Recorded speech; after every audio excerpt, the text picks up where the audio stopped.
नमस्कार सर, आप देख रहे हैं उज्ज्वल हरियाणा न्यूज़। और आज उज्ज्वल हरियाणा न्यूज़ की टीम आई है चल के ग्राम पंचायत गांव जनसुई, जो यहाँ के सरपंची पद की उम्मीदवार भावी रिम्पी जी, और हमारे साथ बैठे हैं राकेश कुमार जी उर्फ विक्की जी। आइए उनसे हम जानते हैं कि चुनावी मुद्दे के बारे में, गांव के प्रति उनकी जो नीतियां, मुद्दे और गांव के प्रति जो उनके एजेंडे हैं वो क्या है। आइए उनसे बात करते हैं और जानते हैं उनके विकास के बारे में। नमस्कार सर। सर नमस्कार जी। आपका नाम? मेरा शुभ नाम है श्री राकेश कुमार उर्फ विक्की जी। राकेश कुमार जी, सबसे पहले आपका हमारे उज्ज्वल हरियाणा न्यूज़ में स्वागत है। धन्यवाद जी। और सबसे पहले हम आपसे ये जानना चाहेंगे कि आपके गांव के अंदर कि टोटल वोट कितनी है? सर हमारे गांव की जो टोटल वोट है वो लगभग 2500 वोट है जी। और सर वार्ड कितनी है? 11 वार्ड है जी। तो सर सबसे पहले मेरे एक आपसे मेन अहम सवाल ये रहेगा कि जो आप सरपंची के अंदर जो उम्मीदवार में आप खड़े हुए हैं, आपका मेन आने का मेन उद्देश्य क्या है? कि आपका निजी स्वार्थ या गांव का विकास? मेरा मेन उद्देश्य है कि गांव का विकास। तो सर जैसे कि विकास की बात करें आपसे, जैसे विकास में पानी को लेके, जैसे कि पानी की हम देखते हैं कि निकासी नहीं होती, या सड़कों पे देखते हैं कि गलियां टूटी हुई होती हैं, सड़कों की मरम्मत नहीं होती, या नालियों में देखते हैं कि नालियां बंद होती हैं, या जैसे कि बात करें गांव के अंदर जो जोड़ होते हैं, जो तालाब होते हैं वो बंद होते हैं, जिसके कारण पानी गंदा होने से बीमारी बहुत फैल रही है और मच्छर इतना हो रहा है। तो उसके बारे में आपका क्या विचार है? सर मैं लगभग 15 वर्ष से गांव में ग्रामीण सफाई कर्मचारी का कार्य कर रहा था जी, और लगभग सरपंचों के साथ ही मैं अटैच रहा हूँ जी। मेरी क्वालिफिकेशन पोस्ट ग्रेजुएशन है जी, और किसी घर की प्रॉब्लम की वजह से मैंने नौकरी ज्वाइन की थी। लेकिन मैंने देखा कि गांव में बहुत ही प्रॉब्लम है जी। मैंने जो छोटे मोटे काम थे, जैसे अपने हल्का के विधायक हैं उनसे मिलकर के या गांव के सरपंच के सहयोग से उन लोगों के काम भी करवाए, जैसे बुढ़ापा पेंशन हो गई या किसी जरूरतमंद की कोई भी जरूरत हुई, सरकारी योजना, उनका लाभ सब लोगों को दिलवाया जी। लोगों का सुजैसन था मेरे को जी कि आप जब कभी भी ये मौका है कि गांव में सरपंच का इलेक्शन आए, लोग पर्पज करते थे जी कि आप ये इलेक्शन लड़ो। बहुत अच्छी बात है कि जैसे कि आपको गांव वालों की जो एकता मिली है, गांव की सहमति से जो आपको खड़ा किया गया है उम्मीदवार पद पे सरपंची में। तो इसके साथ साथ जैसे सर हम आपसे एक बात करें बेरोजगारी को लेके। ठीक है सर, जैसे बेरोजगारी इतनी है कि जो घर में महिलाएं जो पढ़ी लिखी होती हैं गाँव में, उनको रोजगार की जो बहुत ज़्यादा समस्या होती है। तो उसके लिए आप ऐसी क्या योजना लाएंगे, ऐसी क्या व्यवस्था लाएंगे जो अपना महिलाओं को, घर में महिलाएं जो पढ़ी लिखी होती हैं गाँव में, उनको रोजगार की जो बहुत ज़्यादा समस्या होती है। तो उसके लिए आप ऐसी क्या योजना लाएंगे, ऐसी क्या व्यवस्था लाएंगे जो अपना महिलाओं को रोजगार मिल सके?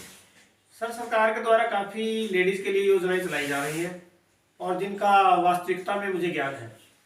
उन योजनाओं के मुताबिक जैसे कोई गांव में सिलाई सेंटर या पार्लर या कोई और भी कई ऐसे कार्य हैं जो सरकार के द्वारा चलाए जाते हैं, और इन योजनाओं का लाभ मैं अपने गांव की महिलाओं को रोजगार दिलाने के लिए सुचारू रूप से व्यवस्था करके यहाँ पर इन योजनाओं को चलाऊंगा। इसी के साथ साथ सर एक आपसे अभी बात और की जाए, जैसे कि देखते हैं कि गांव में डिस्पेंसरी की नहीं होती, या लोगों को, गांव वालों को बहुत दिक्कत होती है कि उनको दवाई लेने के लिए, इलाज के लिए गांव से बाहर जाना होता है, शहर में जाना होता है। तो उसके बारे में आपका क्या विचार है?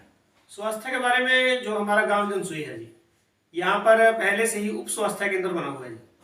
लेकिन जैसे आप बता रहे हैं कि स्वास्थ्य सुविधा के लिए बाहर जाना पड़ता है, और मेरा मेन उद्देश्य भी यही है कि गांव में स्वास्थ्य के लिए जो उप स्वास्थ्य केंद्र है उसको सरकार से गुजारिश करके अपनी पंचायत की तरफ से प्रस्ताव डाल करके उप स्वास्थ्य केंद्र को प्राथमिक स्वास्थ्य केंद्र में अपग्रेड कराया जाएगा, ताकि गाँव वासियों को कहीं बाहर न जाना पड़े, और जो भी स्वास्थ्य की सुविधाएं हैं, जो डॉक्टर हैं, उन सब की सुविधा मैं अपने गाँव में करा सकूँ। बहुत ही अच्छी आपसे बात, विचार अच्छे लगे।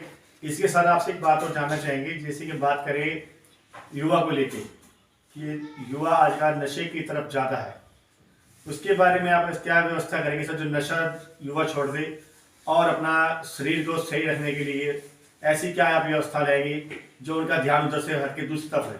सर मैं देख रहा हूँ कि गांव में आजकल घर घर में जो नशे का सामान है वो बेचा जा रहा है, और मेरा मेन उद्देश्य यही है कि इन सब को मैं सरकार की सहायता लेकर के ये जो नशे का सामान बिकता है इसको बंद करवाऊंगा, और जो गांव में शराब का ठेका होता है उसको गांव से लगभग 2 किलोमीटर बाहर एडजस्ट करवाएंगे, क्योंकि सबसे ज़्यादा नशे का कारण यही है। और जो गांव के युवा लड़के हैं उनको नशे से बचने के लिए गांव में जैसे खेल की सुविधाएं, गांव में स्टेडियम बनवाया जाएगा और कंपटीशन वगैरह करवाए जाएंगे खेलों के, ताकि युवाओं का ध्यान खेल की तरफ रहे और अच्छा स्वास्थ्य बना रहे। यह भी मेरा जो इलेक्शन लड़ने का उद्देश्य है, तो उसमें यह एजेंडा मैंने पहले से ही रख रखा है। जैसे कि बात करें आपसे कि बहुत ही आपने अच्छे अपने विचार रखे हैं, इसी के साथ एक आपसे मेरा एक विचार हो रहेगा कि ये जैसे कि हम देखते हैं कि गांव के अंदर छोटे छोटे मुद्दे को लेके बहुत विवाद बढ़ जाता है और विवाद इतना बढ़ जाता है कि चौकी थाने और आगे तक पहुंच जाता है, तो उसके बारे में आप क्या कहना चाहोगे? इसको जो भी लड़ाई का मुद्दा होगा उसको हम गांव से थाने तक नहीं जाने देंगे। गांव की पंचायत बैठा करके और जो हमारे गांव के वरिष्ठ लोग हैं उनका भी सहयोग लेकर के जो आपसी झगड़े हैं उनका समझौता करवाया जाएगा और उनको यह भी जो बात बताई जाएगी कि जो मन मुटाव है वह पंचायत में ही खत्म करके आपस में जो लोगों का भाईचारा है वह आपस में मिलजुल कर रहे।